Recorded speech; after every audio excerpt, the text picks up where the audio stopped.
1,29,000 కోట్ల రూపాయలు. విద్యుత్ ఛార్జీల పెంపు ఈ రోజున ఏదైతే విద్యుత్ ఛార్జీలు కొంచెం భారం పడింది వినియోగదారుల మీద అంటున్నామో, ఈ పాపం జగన్మోహన్ రెడ్డిది. ఏదో మనం అంటుంటాం దొంగే దొంగ దొంగ నడిచినట్లుగా, ఈ పాపం ఎవరిది మిస్టర్ జగన్మోహన్ రెడ్డి? మీది కాదా? మీ అవినీతి వల్ల కాదా? చర్చకు వచ్చే ధైర్యం ఉందా మీకు? నిన్న మా మంత్రి గారు కూడా చర్చకు రమ్మని డిమాండ్ చేస్తున్నారు, సవాల్ చేస్తున్నారు. చర్చకు వచ్చే ధైర్యం మీకుందా అని చెప్పి నేను అంటున్నా. దొంగే దొంగని అరిచినట్లుగా జగన్మోహన్ రెడ్డి వ్యవహార శైలి. ఆయన ఏదో ధర్నాలు చేస్తా అంట రాష్ట్ర వ్యాప్తంగా. నీ మీద నీవే ధర్నా చేసుకుంటావా? నీ అవినీతి పరిపాలన మీద నీవే ధర్నాలు చేసుకుంటావా? నీ అబద్ధాల మీద నీవే ధర్నాలు చేసుకుంటావా? ఎవరి మీద ధర్నా చేస్తావు? ఈ పాపం అంతా నీది కాదా? నేను 1 by 1 అడుగుతాను, సమాధానం చెప్పండి జగన్మోహన్ రెడ్డి గారు. వినియోగదారులపై విద్యుత్ ఛార్జీల భారం 32,166 కోట్లు. ఇది మీ టైంలో అండి, నిజం కాదా? విద్యుత్ సంస్థలపై పెరిగిన అప్పులు, మీ టైంలో విద్యుత్ సంస్థలపై పెరిగిన అప్పులు 49,596 కోట్లు. ఈ రెండు కలిపి మీ టైంలో 81,768 కోట్ల రూపాయలు. సమాధానం ఉందా మీ దగ్గర? VTPS కృష్ణపట్నం థర్మల్ ప్లాంట్ల ఏర్పాటులో మీరు చేసిన జాప్యం వల్ల ప్రజలపై పడిన భారం, మీరు చేసిన జాప్యం వల్ల ప్రజలపై మోపబడింది, అంటే రాష్ట్ర మీద మోపబడిన భారం 12,818 కోట్లు. కాదని చెప్పే ధైర్యం ఉందా మీకు? పోలవరం హైడ్రో ఎలక్ట్రిక్ ప్రాజెక్ట్ నిర్మాణ జాప్యం మీ టైంలో జరిగింది. అది మీ నిర్లక్ష్యం వల్ల, మీ అవినీతి వల్ల 4,737 కోట్ల రూపాయలు. కాదనే ధైర్యం ఉందా? మీ హయాంలో చెబుతున్నాను నేను. మీరు చేసిన పాపాల చిట్టా నేను విప్పుతున్నాను జగన్మోహన్ రెడ్డి గారు. స్వల్పకాలిక విద్యుత్ కొనుగోళ్లతో నష్టం 2,691 కోటి.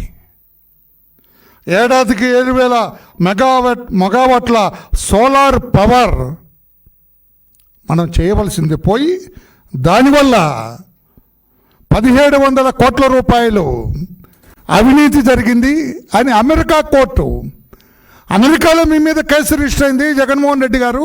1,700 కోట్ల రూపాయలు మీరు అవినీతి మార్గాన్ని కొట్టేశారని.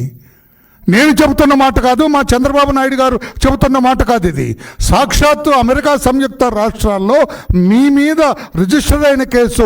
మీరు అవినీతికి పాల్పడ్డారని ఇందులో సెకీలో 1,700 కోట్ల రూపాయలు మీ మీద అవినీతికి పాల్పడ్డ కేసు ఉంది. నిజం కాదా జగన్మోహన్ రెడ్డి గారు? PPL రద్దు చేసింది మీరు కాదా? సమాధానం చెబుతారా జగన్మోహన్ రెడ్డి గారు?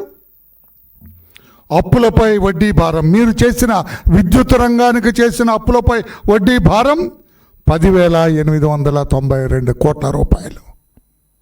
మీరు చేసిన పాపం కాదా? తర్వాత ఏపీ డిస్కమ్లు, APPDCL నిర్వహణ వైఫల్యాలతో, మీ వైఫల్యం, మీ అసమర్థత, మీ అవినీతి వల్ల 9,618 కోట్ల రూపాయలు. జెన్కో ప్లాంట్లో విద్యుత్ ఉత్పత్తి తగ్గించడం వల్ల మీరు అవినీతి. అది ఇక్కడ ఉత్పత్తి తగ్గించి బయట వాళ్ళ దగ్గర ఎక్కువ రేట్లు కొన్నారు మీరు. అంత అవినీతి పనులు మీరు. మీ అవినీతి అసమర్థత వల్ల 3,135 కోట్ల రూపాయలు. ఈ రకంగా మొత్తం చూసినట్లయితే మీ జెన్కో ప్లాంట్లో విద్యుత్ ఉత్పత్తి ఎందుకు తగ్గింది? మీ విజయసాయిరెడ్డి నాసిరకం బొగ్గు కొనుగోలు వల్ల. బయట మంచి బొగ్గు వస్తున్నా కూడా కాదని విజయసాయిరెడ్డికి అనుకూలంగా ఉండే కంపెనీల నుంచి బొగ్గు కొనుగోలు చేయటం వల్ల ఈ రోజున 3,135 కోట్ల రూపాయలు. మొత్తం కలిపినట్లయితే 47,741 కోటి. ఇక్కడ 47,741 పైన నేను చెప్పాను ముందు 81,768, 81,768 మొత్తం కలిపితే 1,29,503 కోట్ల రూపాయలు. నేను చెప్పింది అదే కదండి. దీనివల్లే కదా ఇప్పుడు విద్యుత్ రంగానికి వినియోగదారుల మీద భారం. మీరు చేసిన పాపం కాదా? మీ హయం నేను అడుగుతున్నా, ఏదన్నా ఒక కొత్త విద్యుత్ ప్లాంట్ మీ హయంలో ప్రారంభించారా జగన్మోహన్ రెడ్డి గారు? ఇతరుల దగ్గర ఎక్కువ ధర కొని ఆ కొనుగోలు వస్తువుల్లో స్మార్ట్ మీటర్లు అని చెప్పి, ట్రాన్స్ఫార్మర్లు అని చెప్పి, విద్యుత్ వస్తువుల కొనుగోలులో భారీ అవినీతి జరిగింది. దాని మీద విజిలెన్స్ ఎంక్వైరీ జరుగుతున్నది. ఇప్పుడు మీ భారీ అవినీతి మీద, మీ మీద, ఆనాటి మంత్రి మీద అవినీతి విజిలెన్స్ ఎంక్వైరీ జరుగుతున్నదని చెప్పి కూడా నేను చెబుతున్నాను. చంద్రబాబు గారి టైంలో ఆనాడు మొదటి దశ విద్యుత్ సంస్కరణలు చంద్రబాబు గారు ముఖ్యమంత్రిగా ఉన్నప్పుడు 1995, 2004 ఆయన ముఖ్యమంత్రిగా ఉన్నప్పుడు పెంచిన విద్యుత్ సామర్థ్యం ఒకసారి వినాలి జగన్మోహన్ రెడ్డి గారు. మీ పరిపాలనకు చంద్రబాబు నాయుడు గారి పరిపాలనకు హస్తి మస్తికాంతరం అంత తేడా ఉంటుంది. అవినీతి పాలన మీది, అసమర్థ పరిపాలన మీది. విద్యుత్ వెలుగులకు ఆద్యుడే మా చంద్రబాబు నాయుడు గారు. విద్యుత్ వెలుగులకు ఆద్యుడు మా చంద్రబాబు నాయుడు గారు అని చెప్పి నేను తెలియజేస్తున్నా. 95, 2004 సంవత్సరంలో 5,000 మెగావాట్లు విద్యుత్ పెంచిన దాఖలాలు ఉన్నాయి. 5,000 మెగావాట్లు. 2014, 2019 ఇప్పుడు మన రాష్ట్రం విడిపడిన తర్వాత పెంచిన విద్యుత్ ఉత్పత్తి సామర్థ్యం 9,463 మెగావాట్లు. నేడు రాష్ట్రంలో 20,000 మెగావాట్ల విద్యుత్ ఉత్పత్తి సామర్థ్యం ఉంది. అందులో చంద్రబాబు పెంచిన విద్యుత్ మొత్తం ఆ రెండు కలిపితే 15,000 మెగావాట్లు. రాష్ట్ర వ్యాప్తంగా 21 లక్ష LED వీధి దీపాలు ఏర్పాటు చేసిన ఘనత చంద్రబాబు నాయుడు గారు. ఒక్క వీధి దీపం, LED వీధి దీపం మీ 5 ఏళ్ల పరిపాలనలో పెట్టారా అవినీతి చక్రవర్తి జగన్మోహన్ రెడ్డి? ఇవన్నీ లెక్కల్లో ఉన్నాయి. నోటి మాటలు కాదు, అబద్ధం మాటలు కాదు, అసత్యం మాటలు కాదు, చరిత్రలో ఉన్నాయి, రికార్డ్స్లో ఉన్నాయి, చట్టంలో లిఖింపబడి ఉన్నాయి. ఇవన్నీ ఓపెన్ ఛాలెంజ్ చేస్తున్నాం. డిబేట్కి వస్తారా? ఓపెన్ డిబేట్కి వస్తారా అని చెప్పి కూడా నేను అడుగుతున్నా. ఏపీ విద్యుత్ సంస్కరణ చట్టం 1998లో తీసుకొచ్చింది చంద్రబాబు నాయుడు గారు. 2019లో కూడా మేము అధికారంలో ఉన్నట్లయితే ఈ ఛార్జీల బాధుడు, కరెంటు కోతలు ఉండేవి కాదు. రాష్ట్రం విద్యుత్ వెలుగులతో వెలిగిపోతుండేదని చెప్పి కూడా నేను తెలియజేస్తున్నాను. అటువంటి మీరు ఈ రకంగా చంద్రబాబు నాయుడు గారు విద్యుత్ ఛార్జీలు మోపారు, వినియోగదారుల మీద భారం మోపారు, అందుకు ధర్నాలు చేస్తున్నారు. ఈ పాపం మీది జగన్మోహన్ రెడ్డి గారు. మీ పాపాన్ని ఈ రోజున చంద్రబాబు నాయుడు గారు ఆనాడు సిలువ మోసినట్లుగా సిలువ మోస్తున్నారు. యేసు ప్రభు సిలువ మోసినట్లుగా ఆ సిలువే మీ అవినీతిమయం, మీ పాపం అది. ఆ విద్యుత్ భారాలన్నీ కూడా మీ టైంలో దాన్ని సిలువలాగా చంద్రబాబు గారి ప్రభుత్వం మోస్తుందని చెప్తున్నాను చెప్పి కూడా. మార్కెట్లో మీరు ఎడాపెడా విద్యుత్ కొనుగోలు చేయటంలో 2022-23లో 6,072 కోట్ల రూపాయలు, 23-24లో 9,412 కోట్ల రూపాయలు అదనపు ఛార్జీని ప్రజల మీద మోపింది నిజం కాదా? మీరు మీ దగ్గర సమాధానం చెప్పడానికి మీ దగ్గర ఏమన్నా హక్కు ఉందా? మీరు సమాధానం చెప్పగలరా? విద్యుత్ ఛార్జీల పాపం మీది కాదు, మేమేం చేయలేదు అని చెప్పగలరా అని చెప్పి కూడా జగన్మోహన్ రెడ్డి గారిని అడుగుతున్నా. మీ 5 ఏళ్ల పాలనలో 9 సార్లు పెంచారు మీరు విద్యుత్ ఛార్జీలు, 9 సార్లు పెంచారు. ఆ పాపం మీది. తల్లి చెల్లిని కూడా కాదన్న మీరు, రాష్ట్ర ప్రజల బిడ్డలాగా చూడవలసిన మీరు, బిడ్డలు ఏమైపోతే నాకేమని చెప్పి 9 సార్లు విద్యుత్ ఛార్జీలు పెంచిన మీరు ఈ రోజున చంద్రబాబు నాయుడు గారి ప్రభుత్వం వినియోగదారుల మీద భారం మోపిందని చెప్పి మీరు మాట్లాడటం తగునా జగన్మోహన్ రెడ్డి గారు అని చెప్పి కూడా నేను అడుగుతున్నా. మీ మాటలన్నీ కూడా అబద్ధపు మాటలని చెప్పి కూడా నేను అడుగుతున్నాం. ఇప్పుడు నిరసనలని మొదలుపెట్టాం. ఏం చెబుతా వాళ్ళకి? నీ పాపాన్ని కాదని చెప్పే ధైర్యం ఉందా మీకు? ఇది మీ పాపం కాదని చెప్పగలరా? పైగా మీ అందరితో మాట్లాడిస్తే మరలా ఆమె మొదలెట్టింది. ఆమె ఎవరో మంత్రి గారు, రోజా గారు. ఆయన మరలా ఏదో ఊపిరి వచ్చినట్టుంది, మరలా ప్రెస్ ముందుకు వస్తుంది. అంతకుముందు ఉన్నారు ఈ పాత కేసులు వాటన్నిటికి భయపడి, ఇప్పుడేదో ఆమె కాస్త ధైర్యం వచ్చినట్టుంది, రోడ్డు మీదకి వచ్చింది. జగన్ను ఓడించి తప్పు చేశామని ప్రజలు కన్నీరు పెట్టుకుంటున్నారంట. ఏ ప్రజలను చూసావమ్మా? నీ చుట్టుపక్కల ఉండే వెనక ఒకడు ముందు ఒకడు ఉన్నారు. వాళ్ళ ప్రజలంటే ఆంధ్రప్రదేశ్ రాష్ట్రంలో ఉన్న ప్రజల? ఎక్కడి నుంచి మాట్లాడుతున్నారు మీరు? హైదరాబాద్లో మీ స్టూడియోలో ఉండే ప్రజల? ఎవరమ్మా ప్రజలు కన్నీరు పెట్టుకున్నారు జగన్ను ఓడించారని చెప్పి? నిరుద్యోగ 6 నెలలకే ఆలీబాబా దొంగల్లాగా మారింది చంద్రబాబు ప్రభుత్వం. ఏపీ ప్రజలకు నరకం అంటే కూటమి ప్రజలు చూస్తుంది. ఎక్కడమ్మా? ఎక్కడ చూపిస్తుంది? ఎందుకు నోటికొచ్చినట్టు అబద్ధాలు మాట్లాడుతున్నారు మీరు? ఎవరు రాసి ఇచ్చారు ఈ స్క్రిప్టు? అతనేనా? అతను ఉద్యోగం పోయింది ఎవరు? సజ్జల రామకృష్ణారెడ్డి. అతని స్క్రిప్టేనా ఇది? ఆమె అంటారండి, పైగా చంద్రబాబు అప్పుల మీద అప్పులు చేస్తున్నాడు. అప్పుల మీద అప్పులకి ఎవరు ట్రేడ్ మార్క్? అప్పులకి బ్రాండ్ అంబాసిడర్ జగన్మోహన్ రెడ్డి.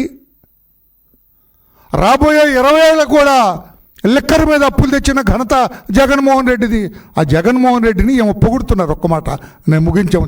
ఈమె జగన్మోహన్ రెడ్డి గారి గురించి ఈమె ఏమి చెబుతారు? రోజా గారు, మాజీ మంత్రి గారు ఏం చెబుతారంటే, బిజినెస్ మ్యాన్గా, పార్టీ అధినేతగా, ఫ్యామిలీ మ్యాన్గా జగన్ సక్సెస్ అయ్యారు. చంద్రబాబు గారంట సక్సెస్ అవ్వలేదన్నా. Businessman. ఏం బిజినెస్ చేసావయా? అసలు నువ్వేం చదువుకున్నావు ఎవరికి తెలియదు. ఏ ఫ్యాక్టరీలో కూర్చొని వ్యాపారం చేసావు జగన్మోహన్ రెడ్డి? ఏ కంపెనీలో కూర్చొని వ్యాపారం చేసావు?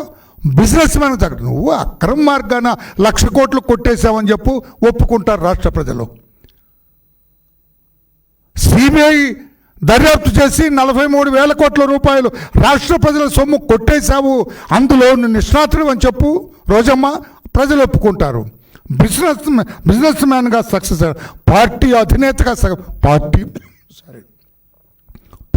అధినేతగా మీరు సక్సెస్ అయితే 11 సీట్లు అంటే 155 సీట్లు, 151 సీట్లు వచ్చేవాడిని చెవులు పిండి 11 సీట్లు కూర్చోబెడితే పార్టీ అధినేతగా బ్రహ్మాండంగా సక్సెస్ అయ్యాడట. ఇంకొకటి పెద్ద, దిస్ ఇస్ ది ఏమంటాం, joke of the decade, family man గంట. ఫ్యామిలీ మ్యాన్ కంటే భార్యాభర్త, ఫ్యామిలీ అంటే భార్యాభర్త భారతీదేవి గారు మీరు సక్సెస్ అయ్యి ఉండొచ్చు. మీ ఫ్యామిలీలో తల్లి కూడా ఉన్నారండి, చెల్లి కూడా ఉన్నారండి, బావలు ఉంటారండి, అక్కలు ఉంటారండి, తమ్ముళ్ళు ఉంటారండి, చెల్లెళ్ళు ఉంటారండి, బాబాయిలు ఉంటారండి, బాబాయ్ కూతుళ్ళు ఉంటారండి, బాబాయ్ బిడ్డలు ఉంటారండి. వీళ్ళందరినీ కలిపితే ఫ్యామిలీ. రోజమ్మ, వీళ్ళందరినీ కలిపితే కదా ఫ్యామిలీ.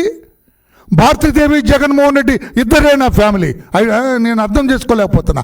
నీవన్న ఫ్యామిలీ భారతీ రెడ్డి గారు, జగన్మోహన్ రెడ్డి గారు, వాళ్ళిద్దరైనా ఫ్యామిలీ? నేను అనుకుంటున్నా నాకు తెలిసిన ఫ్యామిలీ తల్లి, చెల్లి, బావమరుదులు, అక్కలు, బాబాయిలు, బాబాయ్ పిల్లలు, పిన్నిలు, పెద్దమ్మలు, చిన్నమ్మలు అందరూ కలిపితే ఫ్యామిలీ. నీ ఫ్యామిలీ అంటే మా డిఫరెంట్గా ఉంది. భారత సంస్కృతి గురించి మాట్లాడుతున్నావా? విదేశీ సంస్కృతి, మొగుడు పిల్లం వరకైనా ఫ్యామిలీ? నీకు తెలిసిన ఫ్యామిలీ, మాకు తెలిసిన భారత సంస్కృతి ఆధారపడి ఫ్యామిలీ అంటే అందరు కలయిక, కుటుంబ సభ్యులందరూ కలిక. తల్లి ఎక్కడుందో తెలియదు నీకు, చెల్లి ఎక్కడుందో తెలియదు, మీ బాబు ఎక్కడున్నాడో తెలియదు, మీ బాబాయ్ ఎక్కడున్నాడో తెలియదు, మీ బాబాయ్ ఎలా చనిపోయాడో తెలియదు, బాబాయ్ కూతురు ఎక్కడుందో తెలియదు, బాబాయ్ భార్య పిన్ని ఎక్కడుందో తెలియదు. ఇవన్నీ తెలియదు. మీకు తెలిసింది ఒక్క భారతి గారు. నువ్వే ఫ్యామిలీ? రోజమ్మా, ఏం చెబుతావమ్మా? ఎందుకు అట్లా నోటుకు వచ్చినట్టుగా మాట్లాడతావమ్మా? ఇంకా మీకు తెలిసి రాలేదా? అవాస్తవాలు తెలియలేదా? ఇంకా నోటికి వచ్చినట్లు మాట్లాడొద్దని చెప్పి కూడా సోదరిమణి రోజమ్మ గారికి కూడా నేను తెలియజేస్తున్నా. ఈ రోజున 9 సార్లు విద్యుత్ భారం మోపి వినియోగదారుల్ని ఇనప పాదం కిందేసి తొక్కేసిన జగన్మోహన్ రెడ్డి గారు ఈ రోజున ధర్నా చేస్తానని ముందుకు రావటం దొంగ నడిచినట్లుంది. మీకు ధైర్యం ఉంటే విద్యుత్ వెలుగులు నింపిన, విద్యుత్ వెలుగులకు ఆద్యుడైన చంద్రబాబు నాయుడు గారి పరిపాలన, మీ 5 ఏళ్ల పరిపాలన, విద్యుత్ రంగం మీద ఓపెన్ డిబేట్కు రమ్మని ఛాలెంజ్ చేస్తున్నా. మీరు వచ్చినా సరే, ఆనాటి మీ మంత్రి పెద్దిరెడ్డి రామచంద్రారెడ్డి వచ్చినా సరే, నేను మా మంత్రి ఇద్దరం ఇటు పక్కన కూర్చుంటాం. మీ ఆనాటి మంత్రి పెద్దిరెడ్డి రామచంద్రారెడ్డి మీరు ఒక పక్కన కూర్చోండి. పాత్రికేయులే న్యాయ నిర్ణేతలుగా డిబేట్ చేద్దాం. మీ వల్ల విద్యుత్ వినియోగదారులకు భారం పడిందా, మా వల్ల పడిందా, ఓపెన్గా ఛాలెంజ్ చేస్తున్నానని చెప్పి కూడా జగన్మోహన్ రెడ్డికి తెలియజేస్తూ, ఈ పాప భారం అంతా జగన్మోహన్ రెడ్డి గారిదే. వినియోగదారుల మీద పడుతున్న ఈ భారానికి ఆద్యుడు, ముఖ్యుడు, అసలు దొంగ జగన్మోహన్ రెడ్డి గారు అని చెప్పి తెలియజేస్తున్నా.